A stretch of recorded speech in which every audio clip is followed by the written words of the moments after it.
So hello everyone. तो अभी तो आज आनंद राठी वेल्थ का रिजल्ट्स नंबर्स आए हैं। तो ये जो कंपनी के नंबर्स हैं आप देखेंगे ना, पिछले काफ़ी सारे क्वार्टर से काफ़ी कंसिस्टेंट परफॉर्मर है। तो या जैसे कि आपको पता है कि लास्ट ईयर जो आपका आफ्टर अगस्त जो मार्केट में पूरा ड्रॉ डाउन आया और कुछ महीनों तक बिल्कुल निफ्टी ने बहुत ही मतलब करेक्शन हुआ और उससे कुछ खास रिटर्न्स नहीं आए थे। तो उसके बावजूद भी अगर आप इस कंपनी को देखोगे ना, तो इनके नंबर्स काफ़ी कंसिस्टेंट रहे हैं। तो अगर मैं पिछला 2 क्वार्टर को का अगर आपको बैकग्राउंड देता हूँ, तो लास्ट क्वार्टर में इनका अराउंड 15 से 16% का इनका रेवेन्यू ग्रोथ आया था। और जो इनका पैट था उसमें भी इनको ऑपरेटिंग लेवरेज मिला था, तो अराउंड 25% के आसपास इनका पैट ग्रोथ भी आया था। और इस क्वार्टर में भी देखेंगे आप, इसका अराउंड वही आपका 22% का टॉप लाइन ग्रोथ, 23% का टॉप लाइन ग्रोथ आया है। और जो आपका बॉटम लाइन है वो 30% का ग्रोथ है। तो again a very good number.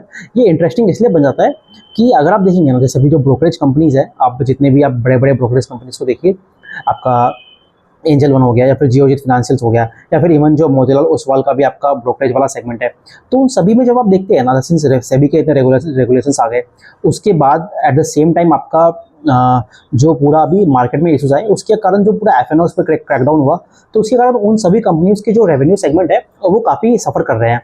उसी में जब आप वेल्थ मैनेजमेंट कंपनीज को देखते हो ना, तो इनका जो पोर्टफोलियो होता है, मतलब इनके जो क्लाइंट्स होते हैं वो सिंस एक अल्ट्रा हाई नेटवर्थ इंडिविजुअल्स होते हैं या फिर आपके एचएनआई क्लाइंट्स होते हैं, तो उनको जो रिटर्न चाहिए होता है वो आपको जनरली उनका पर्पस क्या होता है, तो उनका होता है कि भाई हमें तो एक तो रिस्क एडजस्टेड रिटर्न्स मिलना चाहिए, है ना।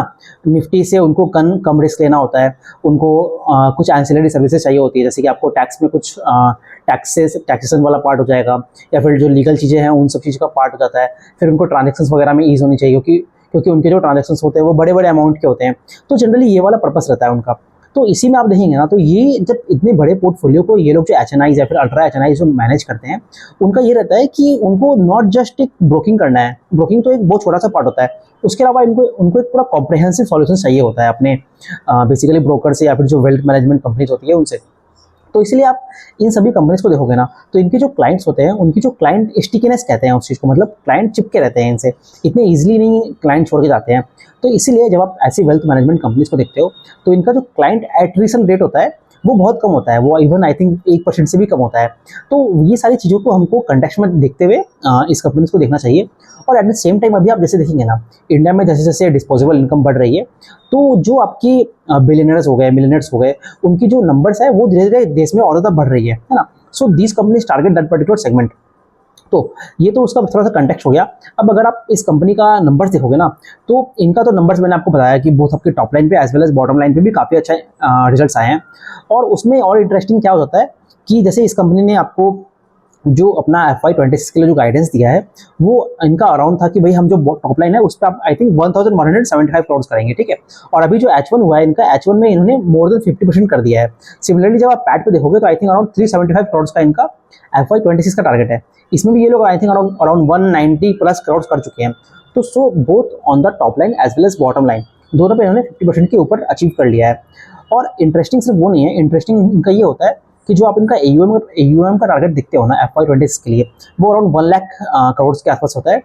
तो Q1 जब एंड हुआ था, तो वहाँ पे इनका जो AUM का नंबर आया था वो अराउंड 88,000 करोड़ के आसपास था। और अभी जब आप Q2 देखते हो, तो उसका मैं आपको एग्जैक्ट नंबर बताता हूँ, वो अराउंड 91.5 थाउजेंड करोड़ हो गए हैं। सो अगेन उस पर भी कंपनी काफ़ी कंसिस्टेंट है, और there is a high probability कि वो अपने गाइडेंस को अचीव करेगा, और इवन हो सकता है उसको बीट करेगा। और जनरली अगर आप इस कंपनी का हिस्टोरिकल देखोगे ना, पिछले आई थिंक 2-3 सालों का अगर आप देखेंगे, तो हर पर्टिकुलर क्वार्टर में ये लोग कहते हैं कि हम जो रिटर्न्स देते हैं वो मार्केट एग्नोस्टिक होता है। मार्केट एग्नोस्टिक कहने का मतलब क्या, मतलब मार्केट में अगर इशूज़ आ भी रहे हैं, तो उसके बावजूद भी जो इनका पोर्टफोलियो है वो उतना ज़्यादा इशूज़ नहीं क्रिएट करता है। मतलब उनका जो पोर्टफोलियो होता है, उसको ये लोग स्ट्रक्चर प्रोडक्ट्स कहते हैं, ठीक है, अपने पूरे जो भी इनके प्रोडक्ट्स होते हैं, तो वो आपके डिस्पाइट द मार्केट के इशूज़ अपने रिटर्न्स को बना के रखते हैं। और एट द सेम टाइम अगर आप इनका कुछ लास्ट के कुछ सालों का अगर आप एवरेज देखोगे ना, तो मैं आपको बताता हूँ, तो इनके अप्रैल 2014 से लेकर अभी तक अगर पोर्टफोलियो देखेंगे, तो आपका अगर इनका जो रिटर्न्स है वो आप अराउंड 16% है, और जो निफ्टी का रिटर्न्स है वो 11.94% है। तो अगेन मार्केट के एग्नोस्टिक देते हुए ये लोग निफ्टी को बीट करते हैं। So this is what this particular company is all about. अब इसके अलावा अगर आप देखेंगे ना, तो इस कंपनी जनरली इन कंपनीज के लिए इंपॉर्टेंट क्या होता है, इनके जैसे कि आप कोई भी इंफ्रास्ट्रक्चर कंपनीज लीजिए, उन लोगों के लिए एक्सपेंसेस क्या होते हैं, अपने एम्प्लॉइज़ पे हायर करना होता है, नई नई जगहों में आप अपने जाके प्लांट्स लगाओगे। तो इन कंपनीज़ के लिए इंपॉर्टेंट क्या बन जाता है कि ये लोग बेसिकली अपने जो रिलेशनशिप मैनेजर्स होते हैं, रिलेशनशिप मैनेजर्स क्या होते हैं, जो आपके क्लाइंट फैमिली से बात करते हैं, उनका धीरे धीरे जो पोर्टफोलियो होगा उसको अपने कंपनी में लेके आएंगे, उसको मैनेज करेंगे। अब कोई भी मान लीजिए कोई अचानक क्लाइंट है, तो वो एक बार में तो अपना पूरा का पूरा पोर्टफोलियो इनको देगा नहीं, तो वो ग्रेजुअल होता है। जैसे जैसे आपका समय बीतता है, उनका जो रिलेशनशिप होता है आपके रिलेशनशिप मैनेजर के साथ और स्ट्रांग होता है। इसलिए जो वर्ड होता है रिलेशनशिप कहा गया है। मतलब इट्स जस्ट नॉट, ये कोई वैसा नहीं है, it's not like a broker होते हैं जैसे आपको मोतीलाल ओसवाल वगैरह में होता है। तो वैसे होते हैं ये लोग चीज़। तो इनके लिए जो रिलेशनशिप मैनेजर्स होता है उनका बढ़ना वो काफ़ी इंपॉर्टेंट पैरामीटर हो जाता है, because that is a thing जो कि बेसिकली इनका पूरा इन्वेस्टमेंट है। तो अगर आप देखेंगे ना, तो यहाँ पे आप अगर Q1 देखोगे तो आई थिंक वहाँ पे 384 रिलेशनशिप मैनेजर्स थे इनके, और इस क्वार्टर में वो सिर्फ 386 हुआ है ना। मतलब सिर्फ 2 रिलेशनशिप मैनेजर बढ़े हैं। और इवन अगर Q4 से Q1 कंपेयर करोगे, मतलब Q4 ऑफ FY25 से लेके Q1 ऑफ FY26, तो वहाँ पे भी आई थिंक 10 या 12 ही रिलेशनशिप मैनेजर्स बढ़े थे। तो आई थिंक उन्होंने Q4 में कहा था कि FY26 में हम लोग अराउंड 60 रिलेशनशिप मैनेजर्स हायर करेंगे। तो अगर अभी मैं आपको Q1 और Q2 का दोनों का जोड़ के बताऊंगा तो अराउंड कितना होगा, 375 से मैं 386 कर लेता हूँ, अराउंड आप मान लीजिए 10-15 रिलेशनशिप मैनेजर्स हायर किए हैं। सो इसी कारण अगर आप देखेंगे ना, जब इनका आप एम्प्लॉयज एक्सपेंस देखोगे तो उस पर उतना बड़ा आपको जंप नहीं दिखता है। तो जब आप इस कंपनी के लिए हम लोग ये कहते हैं कि इनको जो ऑपरेटिंग लेवरेज मिल रहा है वो कैसे मिल रहा है, तो there is a high chance कि यहाँ पे अभी ये लोग अपने रिलेशनशिप मैनेजर्स को हायर नहीं कर रहे हैं, उसी कारण इनको आपको ये ऑपरेटिंग लेवरेज मिल रहा है। दैट्स वाई यू सी, और इसका जो पैट ग्रोथ होता है वो आपका 25-30% के आसपास ग्रो होता है। इसीलिए जब आप इसका H1 देखोगे ना पूरा, तो वो उस पर जो टॉप लाइन की ग्रोथ है वो 90% के आसपास है, और जो बॉटम लाइन की ग्रोथ है वो मैं आपको एग्जैक्ट नंबर बताता हूँ, वो भी आपका अराउंड 29% पे ग्रोथ है ना। तो आपको दिखता है कि इसको ऑपरेटिंग लेवरेज मिला है। बट ये जो कंपनी है ना, there could be a various reason, तो मैं आपको 2-3 रीजन बताता हूँ। तो एक तो रीज़न ये हो सकता है कि अभी मार्केट में इतने इशूज चल रहे हैं और अपने प्रॉफिटेबिलिटी को बचाने के लिए ये लोग अभी नए RMs हायर नहीं कर रहे होंगे। That could be a one point, but वो सिर्फ एक छोटा सा, मतलब that is a myopic view to see this numbers. उससे बेटर क्या होगा अगर आपको देखना है ना, तो आप ये देखिए कि ये लोग जो अपनी मेथड को अडॉप्ट करते हैं ना अपने रिलेशनशिप मैनेजर्स के लिए। तो जैसे मान लीजिए कोई रिलेशनशिप मैनेजर इन्होंने हायर किया, तो जब एक नया अपने मैनेजर को हायर करेंगे तो ऐसा तो है नहीं कि उसको आपको 50 करोड़ वाले क्लाइंट को पोर्टफोलियो दे देंगे। पहले जो पोर्टफोलियो मैनेज करेगा वो छोटे क्लाइंटों का करेगा, है ना। वो अराउंड आपका मान लीजिए कुछ लेस देन 40 करोड़ के आसपास होगा। फिर धीरे धीरे जब वो प्रोग्रेस करेगा और जो वो मैच्योर होते जाएगा तो उसको लैटरल अपग्रेड करते हैं। बेसिकली आपको मान लीजिए 40 करोड़ के जो AUM को मैनेज करेगा, उससे फिर जाके वो 100 करोड़ के AUM का मैनेज करेगा।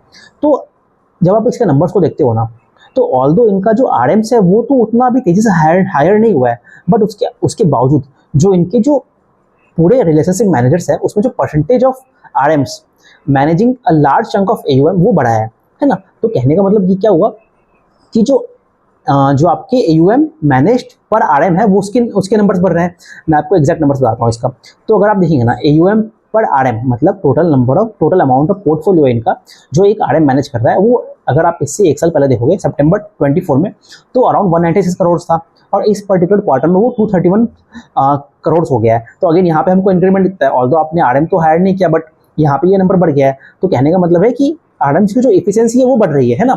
सिमिलरली अगर आप देखेंगे ना, आपके क्लाइंट्स पर RM, तो जैसे अगर आप क्लाइंट्स पर RM अगर आप देखते हो, तो अगर आप FY मतलब Q2 ऑफ FY24 देखोगे ना 25 में, मतलब सितंबर 24 में, तो अराउंड 29 के आसपास था। और अब अगर अभी आप सितंबर 25 में देखोगे, मतलब कहने का मतलब आपके Q2 के एंड में देखोगे ना, तो अराउंड 33 हो गया है। तो कहने का मतलब जो एक क्लाइंट आपका नंबर ऑफ फैमिलीज जो मैनेज कर रहा है वो भी बढ़ रहा है ना। तो वहाँ पे हमें दिखता है ये क्लाइंट जो इनके RMs की है उसकी एफिशिएंसी बढ़ रही है, और मे बी इनको अभी उतनी जरूरत होगी नहीं, सिंस इनको दिख रहा है कि जो इनके पास ऑलरेडी RMs है उनसे they can do a much higher amount of business क्या है इनका, मोर AUM मैनेज करना, मोर नंबर ऑफ फैमिलीज को मैनेज करना, तो वो वाली चीज़ है। और दूसरी चीज़ क्या होती है, जब इन कंपनीज की सबसे बड़ा एसेट क्या है इनका, अगेन इनके लिए जो इनके RMs है वही सबसे बड़े एसेट्स हैं। तो अब आप सोचिए कि कोई HNI क्लाइंट है, वो किसी RM के साथ पिछले 3 या 4 सालों से एसोसिएटेड है।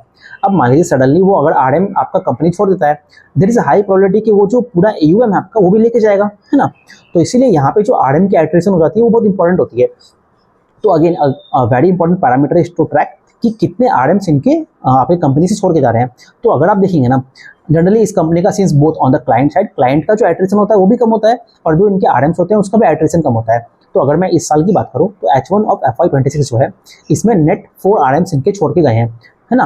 तो अगर अभी इनका मान लीजिए 386 आरएम्स टोटल हैं, तो मतलब 4 आरएम्स छोड़े हैं, मतलब 390 माइनस 4 होके 386 हो गया है।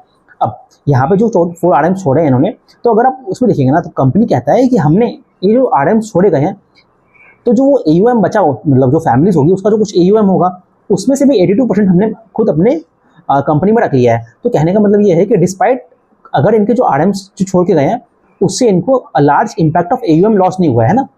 सो that is again a very good thing. So ये वाला चीज़ है। अब इसके अलावा इनकी अभी एक जो इनकी डिजिटल वेल्थ वाला सेगमेंट है, जिससे ये लोग मास एफ्लुएंट सेक्शन को टारगेट करते हैं, उसमें भी काफ़ी अच्छी ग्रोथ है। और इसके अलावा जो अगर आप देखेंगे ना, म्यूचुअल फंड मतलब इनका एक म्यूचुअल फंड वाला सेगमेंट भी है, तो उसमें आपको इंटरेस्टिंग चीज़ ये दिखता है कि जब आप बाकी पूरे इंडस्ट्री को देखोगे ना, तो वहाँ पे तो आपको पूरा अभी दिख रहा है, जैसे निप्पॉन लाइफ हो गया, फिर आपका HDFC AMC होगी, तो उन सभी कंपनीज में तो आपको दिख रहा है कि वो लोग एक तरह से उनका AUM का ग्रोथ उतना आ नहीं रहा है ना। बट यहीं पे ये जो कंपनी है, आपको यहाँ पे दिख रहा है कि इस ड्रॉडाउन में जो मार्केट में इतनी चॉपी मार्केट हो रखा है अभी, उसमें भी इस कंपनी मार्केट शेयर कैप्चर कर रही है। तो अगर मैं आपको बताऊंगा पूरा जो इनका नेट इनफ्लो है, तो अभी H1 में वो अराउंड 30% से बढ़ा है। तो जो नेट आपका जो म्यूचुअल फंड का जो इनफ्लो है इनका, वो अराउंड 4045 करोड़ के आसपास है। और इनका जो मार्केट शेयर है FY20 में 0.16 था, और अभी उसका मार्केट शेयर बढ़ के आपका H1 ऑफ FY26 में हो गया है 2.33%। तो अगेन यहाँ पे भी दिखा रहा है कि कंपनी अपने मार्केट शेयर को कैप्चर कर रही है। वन और इंपॉर्टेंट पॉइंट अगर आप देखेंगे ना, तो ये कंपनी कहता है कि हम लोग अपने लॉन्ग टर्म ग्रोथ को टारगेट कर रहे हैं, तो they will keep on hiring RMs. Although हमें अभी तो उतना आरएम्स बढ़ता हुआ नहीं दिखा है ना, बट आगे जाके तो ये लोग हायर करेंगे as and when that is required. So maybe जो ऑपरेटिंग लेवरेज वाला पार्ट है, वो कितना देर तक सस्टेनेबल रहेगा, वो हमें देखना है ना। तो वो वाला चीज़ we will keep on tracking. और उसके अलावा तो मैंने सारे पॉइंट्स डिस्कस कर लिए। बहुत ही सॉलिड नंबर्स हैं इस कंपनी के, और काफ़ी कंसिस्टेंट प्लेयर है। अभी जैसे देखेंगे ना, पिछले क्वार्टर के बाद से जब इनका नंबर्स आया था, तो एक्चुअली वो नंबर इतना एक्सपेक्टेड नहीं था कि इतना अच्छा नंबर ये लोग देंगे। तो उसी कारण मार्केट ने तो काफ़ी अच्छे से रिवॉर्ड भी किया है। तो अभी आप देखते हैं ना, तो जब आपने इस कंपनी का नंबर्स देख लिया हमने, अब जब आप इसको अभी जो इसके जो सेक्टर्स के बाकी कंपनीज है, जैसे आप मान लीजिए नुवामा, तो अगर नुवामा का पिछले क्वार्टर का भी नंबर काफ़ी अच्छा आया था, ऑल्दो उसमें जो जेन स्ट्रीट वाला कुछ इशू हो गया था, है ना। तो और कुछ आई थिंक कुछ आपकी रेट वगैरह भी थी, तो कुछ इशूज़ थे, तो उसी कारण थोड़े से कंसर्न्स हैं उस पर्टिकुलर कंपनी में। बट अगेन उसकी भी कॉन कॉल में काफ़ी अच्छा उनका गाइडेंस था, तो there was not much issue about that particular company. और उन्होंने अपने गाइडेंस के लिए भी वही सब चीज़ बोला था कि we will fulfil that guidance. So अभी तो वो कंपनी में काफ़ी इंटरेस्टिंग हो जाती है। और इम्पोर्टेंट क्या है कि अभी जैसे देखेंगे ना आप, आनंद राठी और नुवामा दोनों में जो आपका वैल्यूएशंस का गैप देखेंगे ना, वो आई थिंक 3x के आसपास है। तो again it becomes very interesting to look at that particular number और उस कंपनी के बारे में।